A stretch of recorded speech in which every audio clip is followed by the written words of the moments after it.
저 이번에 저희 어머님 장례식을 치르면서 참 많은 은혜를 누렸습니다. 여러분의 또 사랑과 중보 그리고 또 섬김에 다시 한번 감사드립니다. 목요일 날 이제 자정 넘어서 전화가 왔어요. 가실 것 같다고. 그래서 이제 같이 인종을 지켜보면서 임종할 때 하나님이 제게 그 찬양을 주시더라고요. 나의 사랑, 나의 사랑, 나의 어여쁜 자여, 일어나 함께 가자. 하나님이 우리 어머니의 그 생애를 통해서 많은 고난과 고통이 있었죠. 그리고 또 하나님 나라를 위해서 그렇게 뭔가를 해드린 게 없는 것 같은, 제가 선교지에서 돌아와서 중간중간에 영접시켜드리고 선포문 드리고 그렇게만 하셨어요. 근데도 하나님이 주시는 마음은 나의 어여쁜 자야, 나와 함께 가자. 그래서 제게 큰 위로를 주셨어요. 그리고 그 새벽에 저희가 이제 돌아갔어요. 집에 잠깐 돌아가서 이제 1시에 모이기로 하고 한 6시쯤 잤나? 자고 한 9시나 10시쯤 일어났던 것 같아요. 그래서 눈 뜨자마자 눈을 뜨는데 제 그 천장이 보이는 게 아니라 하늘에서 저희 어머님이 저를 바라보시면서 환하게 웃으시면서 또 애처로움과 그 사랑하는 눈빛을 저를 이렇게 환히 바라보시는. 그래서 저절로 엄마 너무 좋은 데 있지? 행복하죠? 그렇게 말할 수 있게 됐어요. 그래서 너무 행복했어요. 아침에 눈 뜨는데 그 어머님 모습 보니까 너무 행복한 거예요. 그런데 또 이렇게 와 보니까 저희 둘째 형님이 사실 20년 동안 못 봤어요. 아니, 셋째 형님. 저희 형님이 셋이 있는데 셋째 형님은 20년을 못 봤어요. 못 봤는데 이번에 온 거예요. 어머님도 안 찾아오던 사람인데 뇌졸중으로 쓰러지신 지 23년 되셨어요. 근데 거기를 안 찾아왔을 정도로 되게 이렇게 제가 보기에는 참 판단거리가 참 너무 많은 인생이죠. 그런데 형님이 그러는 거예요. 꿈을 꿨는데 어머님이 찾아와서 자기 옆에 누우셔서 자기를 이렇게 쓰다듬어 주시더래요. 괜찮다 하면서 위로를 주시더래요. 그 꿈을 꾸면서 딱 깬 거예요. 그래서 그날 엄청 울었다고 펑펑 울고 이제 왔다고 그러더라고요. 참 우리 어머님은 가시면서까지도 참 많은 일을 하고 가십니다. 사실 저희 집안이 거의 뭐 콩가루 집안이거든요. 부모님들은 참 선하고 착하신 분들인데 양육하는 법을 몰랐어요, 자녀들을. 그래서 지금도 제가 생각나는 거는 저랑 이제 제 형이 이제 2살 차이인데 전에 한번 말씀드렸을 거예요. 학교 끝나고 같이 초등학교 한 3학년 때인가 3, 4학년 뭐 이럴 때인데 형이랑 같이 오는데 제가 우량아였어요. 그때는 동네로 딱 접어드니까 거기에 이제 마을 어르신들이 윷놀이 하고 막 노시는 거예요. 근데 우리를 보더니 그 어른들 앞에서 저희 형하고 저하고 팔씨름을 시키는 거예요. 그래서 제가 이겼죠. 우량아였던 제가 이겼어요. 근데 그게 저는 이제 하나님을 깊이 만나면서부터 평생 잊을 수가 없어요. 제 형이 그때 겪었을 당혹스러움, 나를 보호해줘야 될 아버지가 수많은 사람 앞에서 자기를 창피를 주는 존재가 되었던. 그래서 그 형은 고등학교 때부터 삐딱하게 나가기 시작한 거예요. 나중에 저희 아버님이 곡괭이 들고 막 서로 싸우고 막 그럴 정도로 막 난리. 그래서 제가 항상 저희 어머님 돌아가실 때 장례식장에 그림이 선한 거예요. 우리 형님 안 왔으면 좋겠다. 오면 술 먹고 깽판 치고 난리 칠 것 같아. 그 우리 또 성도님들 결국 보면 너무 창피할 것 같아. 그래서 저절로 기도가 나오더라고요. 그런데 너무도 놀라운 사실은 그 모든 환경을 하나님이 은혜로 덮어주시는 거예요. 은혜로 덮어주시고 우리 형님이 어제 밤에 전화가 왔어요. 헤어지고 나서 조카들 너무 예쁘게 키워줘서 너무 고맙다. 그리고 너무 미안하다. 그렇게 전화가 왔어요. 그래서 모든 일정을 같이 하면서 제가 사역하느라 돌보지 못했던 우리 가족을 하나님이 이렇게 돌보아 주셨구나. 또 이런 것들을 경험하게 됩니다. 그래서 우리가 때를 얻든지 못 얻든지 어떠한 상황에서도 내가 하나님을 위해서 사람들을 축복할 때 그 축복이 결국 제게만 돌아오는 게 아니라 우리 가족에게도 부메랑으로 돌아온다는 것을 더 많이 경험하는 은혜의 시간이 되었던 것 같아요. 얼마나 감사한지 모르겠습니다. 여러분들의 깊은 사랑에 다시 한번 감사드립니다. 앞으로 몇 달 동안이죠. 이제 제가 영적을 내다 책을 내려고 하죠. 그래서 그것들을 쭉 목차를 정해놓고 한 16강 정도 분량이 대략 나와요. 그래서 이 부분을 가지고 몇 달 동안 강의를 할 겁니다. 그래서 요즘 이제 하나님 주시는 마음이 책을 한 5권 올해 안에 쓸 수 있는 그런 이제 마음을 주셨어요. 그래서 충분히 이제 될 것 같아요. 그래서 오늘 첫 번째 파트가 뭐냐면 바로 악의 공격은 어떻게 시작되는가 라는 부분이에요. 총 4개 파트 중에서 첫 번째 파트 요거 가지고 한두 달을 하게 될 것 같아요. 악의 공격은 어떻게 시작되는가. 그리고 첫 번째 장 주제가 바로 불화살의 정체와 목표, 또 생각, 감정, 의지 안에 악한 형상을 집어넣기. 이게 바로 불화살의 정체와 목표인 것입니다. 사실 이 사역을 통해서 한 달 전에도 선교지에서 제자가 왔잖아요.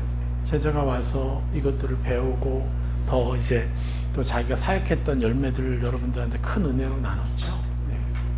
그리고 지금 미국에 가 있는데 어제 연락 온 게 그 미국의 석유공사 같은데 거기에서 일하는 9명의 남자분들이 모여서 같이 모임을 시작했대요. 그래서 거기도 벌써 성막셀이 개척이 됐습니다. 그래서 아직은 시작이라 한 달에 한 번 모이는 걸로. 그래서 지금 자신의 장인어른을 열심히 지금 제자양학하고 있어요. 장인어른이 끊임없이 물어본대. 계속 어딜 가도 둘이 붙어가지고 물어보고 대답해주고 막 이러면서, 네. 그러면서 그 장인어른이 준비되고 있어서 장인어른이 이제 그 성막셀을 지금 이제 하고 있는 거예요, 같이. 네. 지금 가정 예배도 처음 드리기 시작했고, 그 집안 역사상 처음 드렸다고 합니다. 왜 그럴 수 있겠어요? 가자마자 공격이 왔어요. 되게 심하게 공격이 왔는데 그것들을 또 저한테 전화가 와서 같이 얘기하면서 같이 기도하면서 뚫어내고 하니까 잠잠해지면서 사역이 다 열리기 시작하는 거예요.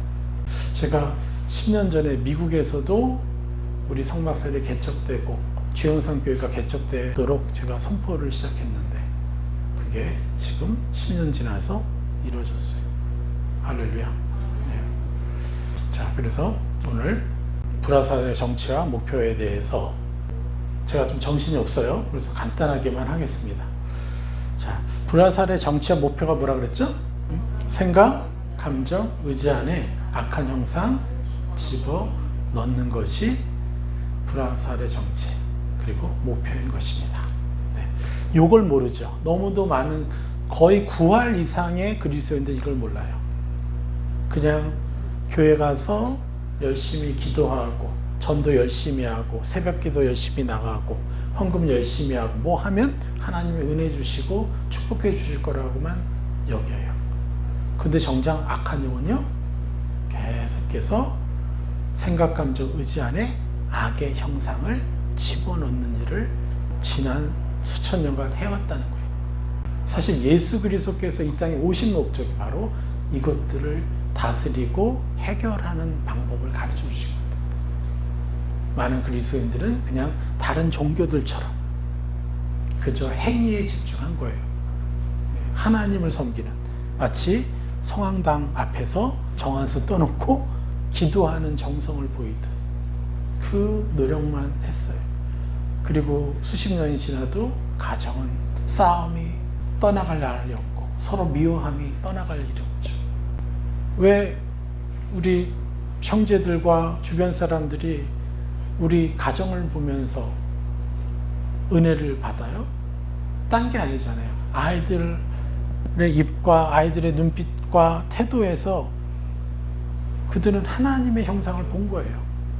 그래서 우리 가정이 있어준 것만으로도 가정의 영광이 되는, 가문의 영광이 되는 그러한, 아까 우리 주의자매님이 베레아 사람들에 대해서 얘기를 했는데 그 베레아 사람들의 그 고상한 것들 또 그걸 또 너그럽다라고 표현을 하는데 그 뜻이 바로 좋은 가문이라고 그랬잖아요. 그 좋은 가문이 뭐겠어요? 귀족 집안에서 태어난 거요? 아니면 되게 많이 배운 집안이요? 아니에요. 하나님의 형상이 있는 곳, 하나님 형상이 넘쳐나는 곳이 좋은 혈통이고 좋은 가문인 거예요. 많이 배우고 유력한 것을 가진 것이 좋은 가정이 아니라, 좋은 가문이 아니라 하나님의 형상, 끊임없이 겸손히 다른 사람들을 섬기고 존중하고 배려해 주는 것, 그것이 바로 좋은 가문인 것이에요. 그것을 볼 때 감히 술을 마시고 싶은데 술을 안 먹는 거예요. 저희 이모님 쪽 형제들이 왔어요. 너무 오랜만에, 또 한 10여 년 만에 만난 형제 오자마자 밥을 안 먹고 있어요. 왜 밥 안 먹냐고 그랬더니 아니, 술이 와야지 밥을 먹지 왜 술 안 갖다 줘? 그래서 내가 갑자기 깜짝 놀랐어요. 그러고 보니까 지금 오신 분들은 한 번도 술을 찾아본 적이 없는데 외가 쪽은 그렇게 술을 찾더라고요. 그러더니 바로 소맥을 말더라고 이렇게 그러면서 옆에 형님이 또 있으니까 이거 같이 한잔 하는 거 아니야 또? 괜히 보혈로 덮더라고요 괜히. 근데 그것마저도 이겨내더라고요. 얼마나 감사한지. 악의 형상을 통해서 우리를 지배하려고 하는데 하나님은 그것을 계속해서 하나님의 형상을 가진 사람들을, 빛을 가진 사람들 때문에 이겨내는, 그들이 스스로 경계심을 발휘하게끔 하는 그런 일들이 계속해서 하나님이 일으켜 주시는 것이죠. 저는 이번에 그 한 160여 분, 저희 이제 첫째 형님, 둘째 형님이 안 오시니까 손님이 거의 없었어요. 그래서 다들 걱정하는 거예요. 이 장례 비용이나 나올까 하면서 저는 뭐 그거야 뭐 전혀 이제 신경이 안 쓰이고, 제가 이 장례 기간 동안 제가 뭘 해야 됩니까? 그럼 제가 160명을 다 받은 거잖아요. 제가 이제 막내지만 제가 거의 상주 노릇을 했어요. 근데 그들 한 사람 한 사람이 이제 어떤 분은 향을 피우고 어떤 분은 헌화를 하는 때마다 하나님이 주시는 마음이 뭐냐면 저들을 넉넉하게 축복해서 보내라, 세상을 입혀서 보내라 였어요. 그래서 제가 뭘 했냐면, 하나님, 제가 아는 하나님에 대한 온갖 지식, 하나님의 온갖 형상, 하나님의 기름 부음의 몇 갑절을 이분에게 주셔서 감사합니다. 이 기도를 할 수 있게 하시더라고요. 그래서 160여 명이 축복을 받고 돌아갔습니다. 할렐루야. 네, 너무 기뻤어요, 이것이. 네. 자, 그래서 본격적으로 이제 들어가면 사람을 조정하고 지배하기 위해서 악이 사용하는 전술과 무기. 이게 1장이에요. 뭐라고요? 사람을 조정하고 지배하기 위해 악이 사용하는 전술과 무기. 악은 생각, 감정, 의지 속에 불화살을 쏘아댑니다. 우리 말씀을 한번 띄워주시겠어요? 우리의 씨름은 혈과 육을 상대하는 것이 아니요 정사와 권세와 어둠의 세상 주관자들과 하늘에 있는 악의 영들을 상대함이라. 싸움의 본질이 무엇인지 명확히 가르쳐 주시는 말씀이에요. 싸움의 본질이 뭐라고 하는 거예요? 눈에 보여지는 상대방과 내 자신의 모습이 아니에요. 싸움의 본질은. 우린 그것 때문에 기분 나쁘고 화를 내잖아요. 왜 그런 말투로 얘기를 해요? 우리 자주 경험하는 게 뭐예요? 주차 문제. 내 자리를 누가 차지하고 있어요. 그것 때문에 살인까지도 일어나잖아요. 그래서 그 사람에게 차를 빼달라고 할 때조차도 내가 처음에 어떤 말투로 가느냐에 따라서 그 사람의 태도가 완전히 다른 거예요. 왜 여기다 댔어요? 처음부터 찔러. 그러면 그 사람도 기분 좋았다가도 기분 나쁘게 반응하는 거예요. 그래서 우리는 싸움의 본질을 어떻게 생각하는 거예요? 상대방이 내게 어떤 모습을 보이느냐, 어떤 말투로 나에게 말하느냐, 이러한 외적인 것을 싸움의 어떤 원인이라고 생각해요. 그러나 그것은 싸움의 본질이 아니에요. 보이지 않는 세계에서의 조작과 조정, 그 조정에 의해서 내 마음이 어떻게 반응하느냐예요. 이게 싸움의 본질이에요. 그 결과에 따라서 행동이 나타나는 것이니까요. 행동은 본질적 행위와 표면적 행위로 구분해야 된다고 계속 늘 말씀해왔습니다. 여러분 이제는 명확히 알잖아요. 표면적인 행위와 마음속의 행위. 근데 그 마음속의 행위가 본질이고 표면적인 행위는 그냥 결과일 뿐이다. 그래서 우리는 마음속의 행위에 집중해야 되고 마음속의 행위에서 승리해야 된다. 계속 가르쳐 왔습니다. 그래서 이것들을 여러분 기억하고 계시죠? 그래서 단순히 그 사람의 행위에 우리가 속는 것들이 많이 없어졌죠. 그래서 우리는 마음속에서의 수많은 행동의 결과로 본질적인 행위죠. 표면적 행동으로 표출되는 것, 표출되게 만드는 것, 이게 싸움의 본질이에요. 그래서 악은 계속해서 어디에서 속여요? 우리의 마음에서 속이는 일들, 조종하는 일들을 행하는 것입니다. 그래서 결과적 관점에서 보면 싸움의 본질을 쉽게 표현하면 나를 누구로 여기느냐의 싸움인 거예요. 나를 누구로 여기느냐의 싸움. 예. 제가 여태까지 쭉 제가 설교하고 강의했던 내용이에요.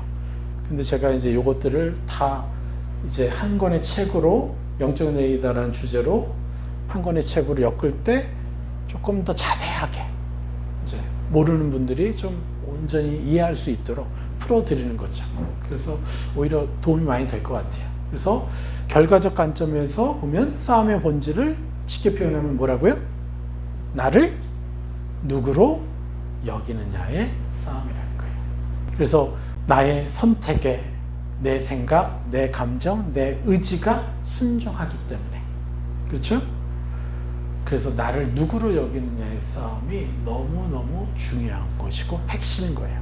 그래서 달리 말하면 무엇을 선택하느냐의 싸움인 거예요. 악이 쏘아대는 나의 형상을 나로 여길 것이냐, 아니면 내 안에 내주하고 계시는 보혜사 성령님이 나를 정의 내려주시는 그것으로 나를 선택할 것이냐, 이 싸움인 거예요. 여러분 바깥에 어떤 누가 나한테 무슨 말을 해도요, 그것은 아무 의미가 없는 거예요. 그냥 그것을 겸손히 받아들여서 그것을 통해서 내가 새 사람을 입을 때 그건 도움이 돼요. 그러나 그것으로 나를 정죄하고 그것으로 나의 정체성을 결정하게 하는 것은요, 악의 의도예요. 우리가 그것은 활용할 수 있어요. 겸손히 받아서 그걸 가지고 보혜사 성령님, 제가 저 사람이 나에게 충고한 요걸 가지고 나는 어떤 세상을 입을까요? 이렇게 선택해야 되는데 저 사람이 정말 나를 사랑해서 나에게 조언을 했을까요? 아니면 나보다 더 고민하고 고통스러워하면서 나를 어떤 사람이냐고 말해줄까요? 그렇지 않잖아요. 나를 위해서 희생하고 나를 위해서 죽기까지 고통스러워하면서 나를 위해서 조언해 준 게 아니잖아요. 그저 자기의 자존심 때문에 나한테 말했을 수도 있고, 나 때문에 비교당하니까 기분 나빠서 나에게 상처 주고 싶어서 말할 수도 있고, 그리고 늘 나의 문제를 알고는 있지만 어떻게 표현할지 몰라서 서투르게 표현해 줄 수도 있고, 그들이 아무리 선한 의도를 가지고 있을지라도, 악한 의도를 가지고 있을지라도 그것은요, 보혜사 성령님 앞에 가지고 들어가서 그분으로부터 재평가 내려야 되는 거예요. 할렐루야. 그래서 우리 안에 내주하시는 보혜사 성령님과 24시간 동행하는 것이 너무너무 중요한 것입니다. 제가 언제부터 인생이 깃털처럼 가보여졌다고 그랬어요? 성령님께 가져가서 성령님을 통해서 다시 바라보기 시작했을 때부터. 그럴 때마다 나는 선택할 수 있는 능력이 생긴 거예요. 보혜사 성령님 끊임없이 나를 향해 하나님의 아들이라고 말씀하시고 너무도 찬란한 존재라고 말씀해 주시고 구체적으로 내가 무엇을 입어야 될지 말씀해 주시고, 그래서 저는 예전에는 나랑 이제 다투고 나의 원수 같은 사역자를 위해서 기도하라고 할 때 하나님 저 사람을 어떻게 축복해 줄까요? 어떻게 축복하면서 금식해 줄까요? 그랬더니 나보다 더 위대한 사역자가 되라고 금식하며 축복해 주라고 그러셔서 제가 더러워서 못해 먹겠습니다. 그래서 화가 나가지고 막 하나님 앞에 대들었다고 그랬잖아요. 근데 그걸 딱 이기고 나니까 지금 한 달 전에 왔던 제 제자가 그 일을 하고 있잖아요. 금식까지 하면서 축복해 주고 있잖아요. 그런데 이제는 길을 지나가는 어떤 사람조차도 저 사람에게 나보다 더 몇 배의 영성과 기름 부음과 하나님을 사랑하는 마음과 하나님 아는 지식이 나보다 몇 배로 더 커지는 사람이 되게 해주셔서 감사합니다라고 축복해 주는 게 너무 큰 기쁨인 거예요. 내가 뭐 그들 위해 있을 필요가 뭐가 있겠어요? 그들이 그 멋진 사람이 되어 있는 게 하나님께 영광이고 내게 영광이죠. 그렇지 않아요? 중요한 게 뭐냐면 하나님의 나라죠. 하나님의 나라가 더 아름다워지는 것이고 모든 영혼들이 나보다 더 뛰어난 영성을 가진 사람들이면 얼마나 행복하겠어요. 이 세상이 얼마나 빛이 나겠어요. 그래서 여러분들은 어떻게 기도해야 돼요? 나는 최 목사님보다 몇 배 영성을 가진 자녀가 되게 해주셔서 감사합니다. 몇 갑절. 또 이것도 몇 갑절이라고 할 때 몇 갑절로 끝나면 안 되겠죠. 좀 더 크게. 이게 하나님의 마음이고 또한 저의 마음이에요. 아깝지가 않아요. 이게 사도 바울의 마음일 거예요. 내가 천국에 가서는 가장 낮은 자가 되는 거. 다들 나보다 더 멋지게 살아가는 거. 이게 아깝지가 않아요. 그러면요, 사람과 우리는 경쟁하지 않게 됩니다. 이해가 되시죠? 내가 희생해서 그들이 나보다 더 멋지게 되기를 너무 기뻐하게 돼 있어요. 그런데 이 위대한 자가 제가 정말 위대한 자가 된 것 같아요. 별로 아멘이 없으시네요. 이거 띠껍게 아멘하는 것 같은데. 그런데 이번에 제가 우리 장례 치르면서 저희 이제 조카애가 초딩 한 4학년, 5학년, 6학년 그때쯤에 제가 그 집에 같이 살았어요. 그래서 그 시절에 이제 저를 얘기하는데, 야, 완전 찌질이도 그런 찌질이가 없더라고요. 막 툭툭 던지는 이제 농담처럼 하는 말이, 야, 내가 완전 찌질이었구나. 그 마일로라고 아세요, 여러분? 예. 우유에 타먹는 그 초콜릿 그런 거 있잖아요. 그거를 제가 이렇게 꼼쳐두고 자기를 안 주고 막 혼자 먹었다고. 그게 드러났어요, 이번에. 얼마나 웃기던지. 예. 요것뿐만이 아니에요. 찌질한 게 더 나와. 그래서 제가 이제 마지막 하간 예배 드리면서 그 얘기를 했어요. 참 우리 가정이 자존심만 세우던 사람들이었다. 선하고 착하고 순수하지만 자존감이 없어가지고 자존심 부리는 사람이었다. 그래서 저는 또 뭐 예술을 한답시고 또 미대를 다녔기 때문에 또 굉장히 또 이제 좀 민감한, 센시티브한 그런 것도 있고, 그러다 보니까 제 멋에 또 자기중심성에 또 자존심 부리는 거 막, 그러니까 이제 얼마나 날카롭겠어요. 얘가 내 구박을 다 받았더라고 보니까. 그러니까 얼마나 찌질했습니까, 제가. 이런 찌질이가 예수 그리스도를 만나니까 어떻게 돼요? 와, 누구든 축복해주고 누구든 나보다 더 찬란해지기를 갈망하는 영적 거인이 되어버리는 거예요. 할렐루야. 이게 예수님의 동생이죠. 물론 여기서 멈추지 않죠. 나날이 저는 더 커갈 거예요. 나날이. 여러분, 우리 주기도문만 선포해도 막 그릇이 커가는 거 느껴지지 않아요? 우리가 어디만큼 성장할지 모르는 거예요. 저는 사실 최근에 이제 제 조카가 투르키예를 단기 선교를 갔어요. 갔는데 어떤 선교사님 많냐고 연락이 온 거예요. 그래서 제가 잘 알죠. 그러면서 그 선교사님이 우리 가정을 되게 높이 평가했어요. 되게 사랑해주고. 근데 결정적으로 제가 거기 가서 같이 이제 우리가 MDB 가정을 이제 하고 있었는데 세계적인 강사들이 와서 강의를 해요. 근데 저희 리더십이 어느 날 제게 10시간을 주면서 어떤 강사보다 더 많은 시간을 주면서 이 영적 레이더를 강의를 한번 해보시라고. 그래서 제가 이제 갑자기 학생에서 강사가 된 거예요. 그러니까 아무나 못 오거든요. 거기는 진짜 세계적인 어떤 열매가 있는 사람들만 그걸 하는데, 근데 그 강의가 1시간, 2시간 진행되면 될수록 선교사들이 사실 거기에 있는 선교사님들은 각 나라에서 제일 잘 사역하는 분들이에요. 열매가 아주 탁월해요. 그리고 그 대부분의 분들은요, 내가 선교 훈련 받을 때 전설가 같은 사람들이었어요.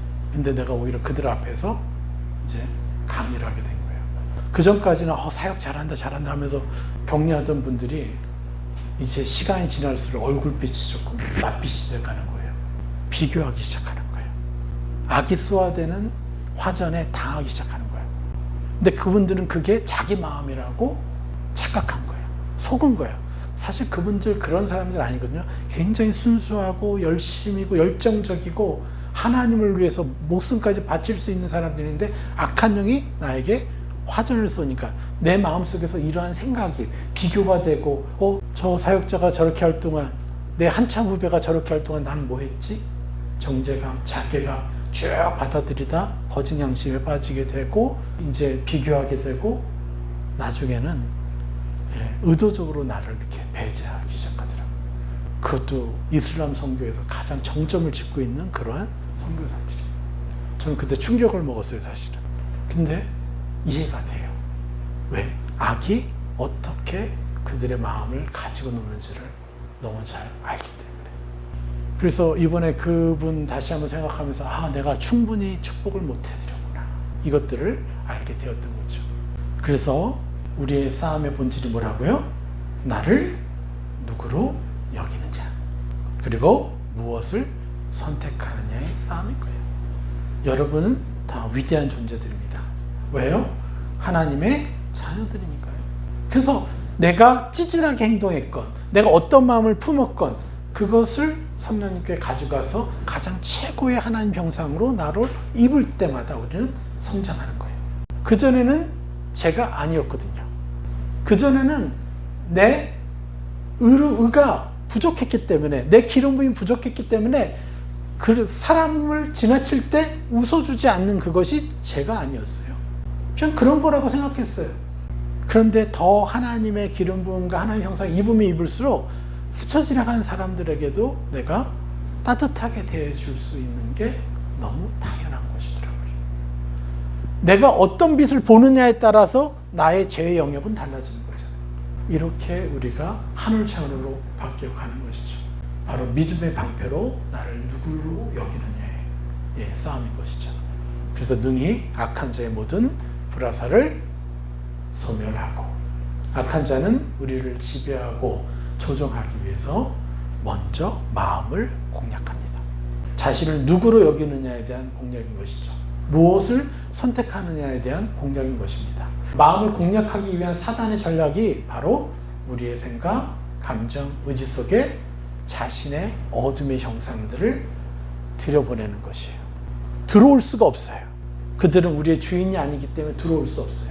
그런데 그래서 불화살을 쏴서 우리가 그것을 동의해 줄 때, 나로 여겨줄 때 우리의 마음문은 열려서 그들이 우리 안에 들어와서 내 주인의 자리에 앉아버리는 거예요. 화전을 쏘는 이유가 바로 그거예요. 곧바로 들어와서 나를 지배할 수 없기 때문에 주인인 내가 허락해 주어야 한 자리를 차지할 수 있는 거잖아요. 처음에는 저 끝자리에 앉았다가 점점점 내 옆에까지 와서 나중에 엉덩이로 나를 밀어. 그리고 그 자리에 딱 앉아버리는 거예요. 그 과정.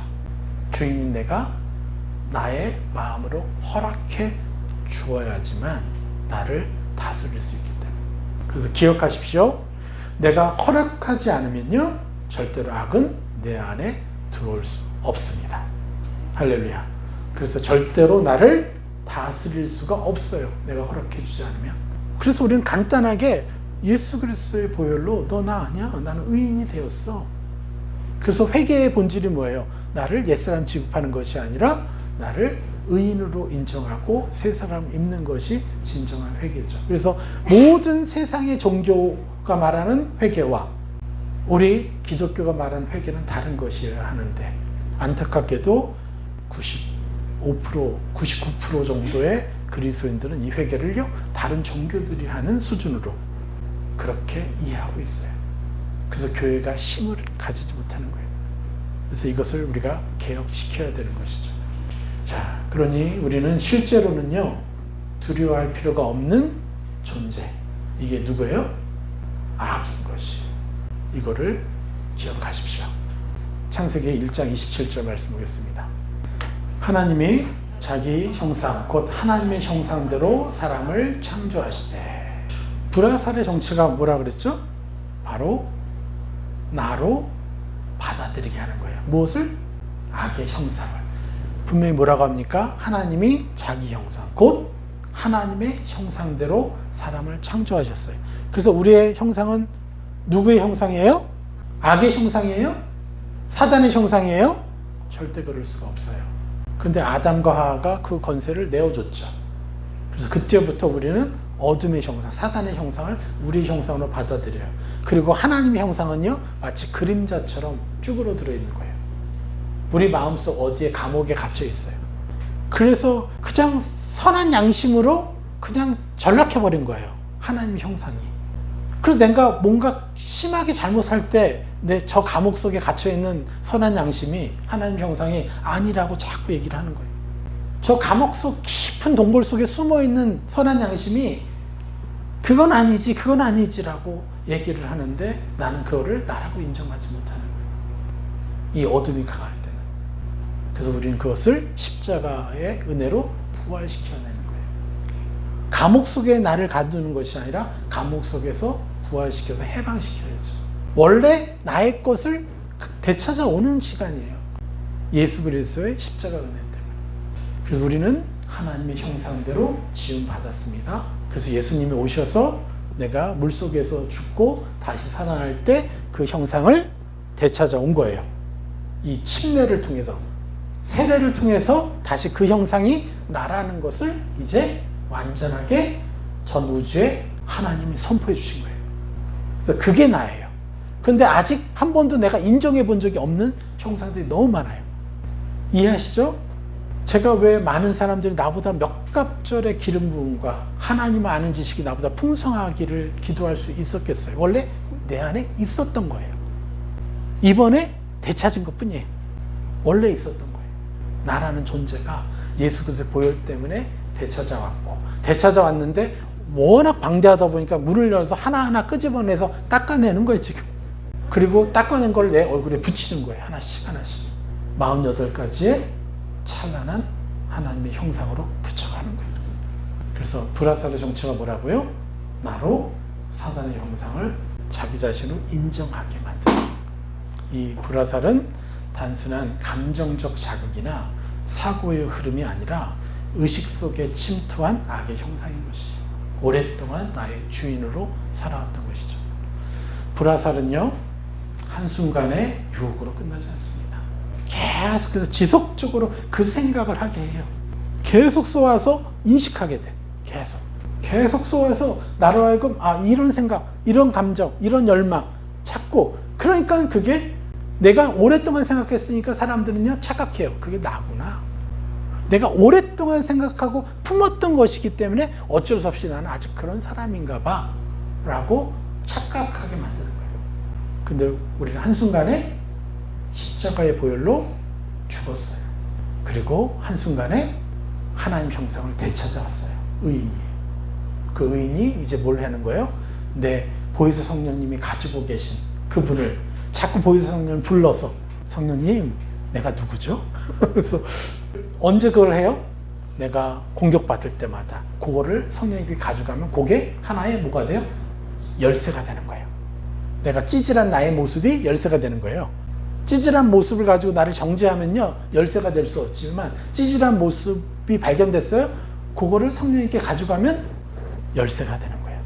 착 열면 성령님이 그것에 반대되는 것을 찬란한 하나님 형상을 내 것이라고 보여주시고 나는 감사합니다라고 내가 입어버리는 거예요. 할렐루야. 그래서 여러분의 연약함들은 하나님의 영광인 것이고 천국문을 여는 열쇠가 되는 거예요. 그래서 여러분의 찌질함에 대해 하나님께 박수를 한번 올려드릴까요? 이렇게 작어. 찌질한 우리를 받아주셔서 감사합니다. 그 찌질함이 천국 열쇠가 되게 해주셔서 감사합니다. 그렇기 때문에 우리가 모든 걸 오픈하고 얘기할 수가 있는 거예요. 브라살은 마치 내 생각처럼, 내 감정처럼 자연스럽게 내 마음 안에 들어와 자리를 잡죠. 자리를 잡아왔어요. 의심, 낙심, 수치심, 억울함, 분노, 자기 비난 같은 이런 감정들은 단순한 기분이 아니에요. 나를 지배하고 내가 성령님께 나아가지 못하게 만들려는 정죄감이에요. 또 다른. 그래서 우리는 그 나의 연약함을 소중히 성령님께 가져가서 멋지게 바꿔야 돼요.